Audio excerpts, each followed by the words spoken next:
నేను చెప్పేది ఏంటంటే గుడంబ ఎరాడికేషన్. మహబాద్ లాంటి ప్రాంతంలో ఎట్లుంటుందంటే నేల ఎంత సహజంగా ఉంటుందో గుడంబ అంత సహజంగా ఉంటుంది. మహబాద్, డోర్నకల్ చుట్టుపక్కల ట్రైబల్ డామినేటెడ్ ఏరియాస్ కాబట్టి అలా ఉంటుంది. అక్కడ ఉండే జనాలు ఏంటంటే వాళ్ళ జీవన విధానానికి దాన్ని ఒక అలవాటు చేసుకున్నారు. ఒక స్మాల్ స్కేల్ ఇండస్ట్రీ లాగా వాళ్ళ జీవన విధానం జీవితానికి బతకడానికి గుడంబ పెడతారు. అట్లా అయిపోయింది అనమాట. దాదాపు మీకు అన్ని ప్రాంతాల్లో గుడంబ ఉంది. ఎవరైనా కూడా మనం ఇన్కమ్ రావాలంటే మనం గుడంబ పెట్టాలనే పరిస్థితికి వచ్చిందన్నమాట. ఇన్కమ్ కాదు, బతకడం కోసం. ఇట్స్ నథింగ్ బట్ అదే బతకడం కోసమే. అది విపరీతంగా ఉంటుంది అక్కడ. అయితే మేము గుడంబ తీయాలని 2015 జనవరిలో అనుకున్నప్పుడు చిన్న చిన్నగా మేము అవేర్నెస్ క్యాంప్స్ పెట్టి అందరినీ ఎడ్యుకేట్ చేసుకుంటా దాని గురించి ఎక్స్ప్లెయిన్ చేసి దాంట్లో ఉండే ఇబ్బందులు ఏంటి, అదెంత విషమో వాటి గురించి ఎక్స్ప్లెయిన్ చేసుకుంటా పోతే మా పోలీస్ డిపార్ట్మెంటే కాదు, excise department, revenue, Panchayati Raj, IKP మహిళలు, అప్పుడు జాగృతి బృందం ఉండే వీళ్ళందరూ కూడా స్టూడెంట్స్, టీచర్స్ అందరూ కూడా ఇన్వాల్వ్ అయ్యి అసలు అంటే ఒక యూనిట్ లెక్క. మహబాద్ సబ్ డివిజన్ అంటే అదొక యూనిట్ అన్నట్టు.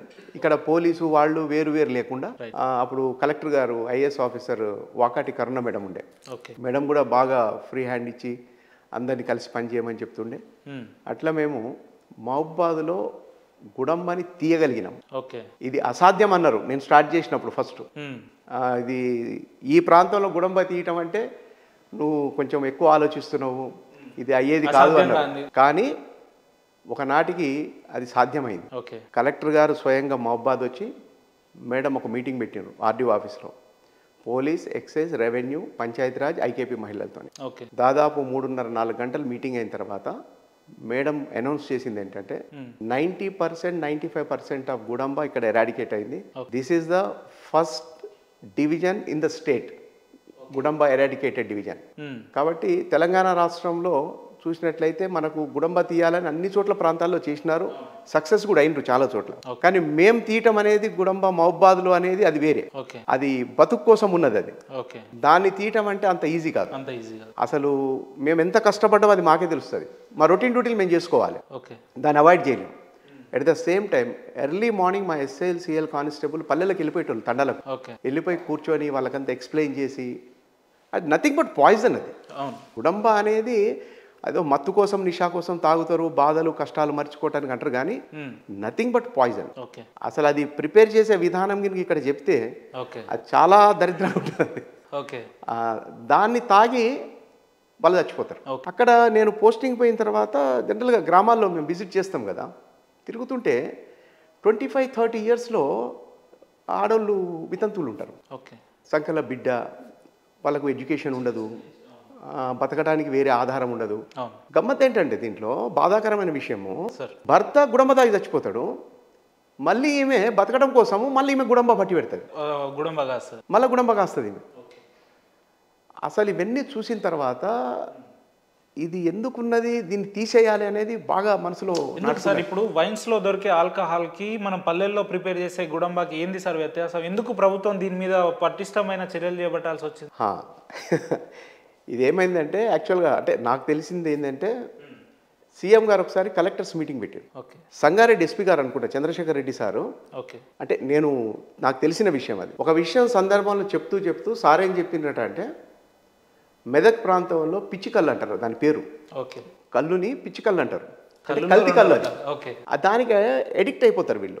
తెల్లవారిన దగ్గర నుంచి అది లేకపోతే ఇక వాళ్ళు చాలా పిచ్చి పిచ్చిగా చేస్తారు అన్నాడు. అంటే సార్ ఏం చెప్పిందట అంటే ఆ మీటింగ్లో, మా దగ్గర పరిస్థితి ఇట్లుంటుంది, వాడిని అరెస్ట్ చేస్తే కూడా ఏదైనా కేసులో వాడు చేసే దారుణాల కంటే గోడలు గీకటము, ఓక్కోవటము, బట్టలు చింపుకోవటము, పిచ్చి పిచ్చిగా అవుతాడు. వాడిని కంట్రోల్ చేసి వాడిని సరి చేస్తాం కోసం మళ్ళీ ఆ కళ్ళు తెప్పించి మేము తాపించాల్సిన పరిస్థితి వస్తున్నది అని చెప్పినప్పుడు ఇక్కడ ఒక నిర్ణయం తీసుకోవడం జరిగింది. ఇగో ఇట్లాంటివేవి ఉండకూడదు, ఇవి తీసేయాలి అని. అయితే ఈ నిర్ణయం తీసుకుంటానికి ముందు నుంచే 15 జనవరి నుంచి మేము ఆల్రెడీ అక్కడ క్యాంపెయిన్ స్టార్ట్ చేసినాం, అవేర్నెస్ క్యాంపెయిన్స్ ఊళ్ళలో తిరుగుకుంటూ. ఎందుకంటే ఇది దశాబ్దాలుగా ఉన్న అలవాటు, సడన్గా ఇవాళ ఎవరో నాగరాజు వచ్చిండు చెప్పిండు, డిఎస్పీ గారట చెప్పిండంటే అట్లా ఉండదు అక్కడ. మీకు ఒకసారి వరంగల్ కలెక్టర్ ఆఫీస్లో మీటింగ్ అవుతుంది. అంటే ఇక్కడ సీఎం గారు చెప్పిన తర్వాత మేడం ఒక మీటింగ్ పెట్టినారు కలెక్టర్ ఆఫీస్లో. మీటింగ్ పెట్టినప్పుడు అందరం పోయినాం, డిస్ట్రిక్ట్ లెవెల్లో ఉండే పోలీస్ ఆఫీసర్స్, ఎక్సైజ్, తర్వాత ఐకేపీ మహిళలు వాళ్ళు కూడా వచ్చినారు. మాట్లాడేటప్పుడు అక్కడ ఐకేపీ మహిళలు చెప్పినారు, గుడంబ ఎట్లా తీస్తారు మేడం అంటే వాళ్ళు చెప్పిన వాళ్ళు కూడా మహబాద్ ఏరియా వాళ్ళే. ఓకే. మా ఏరియాలో తండలలో ఎక్సైజ్ వాళ్ళు కానీ పోలీసు వాళ్ళు పోతే చాలా ఇబ్బందులు ఫేస్ చేయాల్సి వస్తుంది, అంత ఈజీ ఏం కాదు గుడంబ తీయటం అని చెప్పని. అంటే అటువంటి పరిస్థితులు ఉండే. వాటిల్లోంచి కూడా వాళ్ళకి అర్థం చేపించి ఇది కాదు, ఇది మంచిది కాదు అని తీయించడం జరిగింది. మీరు అడిగినట్టే ఆ రోజు వాళ్ళు కూడా అడిగినారు, ఇన్ని లిక్కర్ షాపులు ఉన్నాయి, వైన్ షాపులు, బార్ షాపులు ఉన్నాయి, అవి నడుస్తున్నాయి కదా, మేము గుడంబ పెట్టుకుంటే తప్పేంది అని. కరెక్టే, దానికి కూడా మేము ఆన్సర్ ఇచ్చినాం. అది తయారు చేసే విధానము, ఇది తయారు చేసే విధానం చూడమన్నాం. మీకు గుడంబ ఆ నల్ల బెల్లము, పటిక ఇవి తెచ్చి మగ్గ పెడతారు భూమిలో పాతి, దాంట్లో రోడ్డు మీద దొరికిన అరటికాయ తొక్కలేస్తారు, తంత్రా తొక్కలేస్తారు, ఎక్కడైనా దొరికిన చెప్పు ఇరిగిపోయింది ఉంటుంది కదా, తోలు చెప్పు కానీ హవాయి చెప్పులు కానీ అవి కూడా వేస్తారు, బెల్ట్ ముక్కలు వేస్తారు. అట్లా వాళ్ళకు దొరికినవన్నీ దాంట్లో వేసి దాన్ని మురగబెట్టి అదొక స్టేజ్కి వచ్చిన తర్వాత దాన్ని కాచి మన సైంటిఫిక్ ల్యాబ్లలో ఉంటుంది కదా, మొత్తం మూసేసి ఒక పైప్ పెట్టి ఒక సీసాలో నింపడం అనేది, దాని స్టీమ్ని ఆ విధంగా తెచ్చి నింపితే దాన్ని తాగటం, ఆవిరిని బయటికి వెళ్ళకుండా పైప్ నుంచి తీసుకొచ్చి ఇక్కడ నింపుతారు అన్నట్టు. ఇది గుడంబ.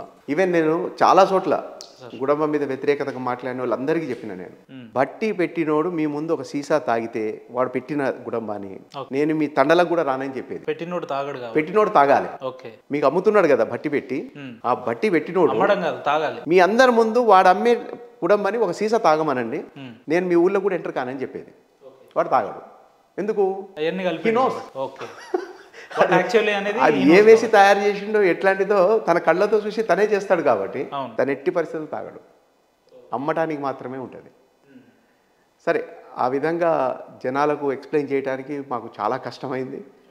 మేము టైం తీసుకున్నాం, ఓపిక చెప్పినాం. మా స్టాఫ్ కూడా ఎక్కడ కూడా టెంపర్ లూజ్ కాలేదు.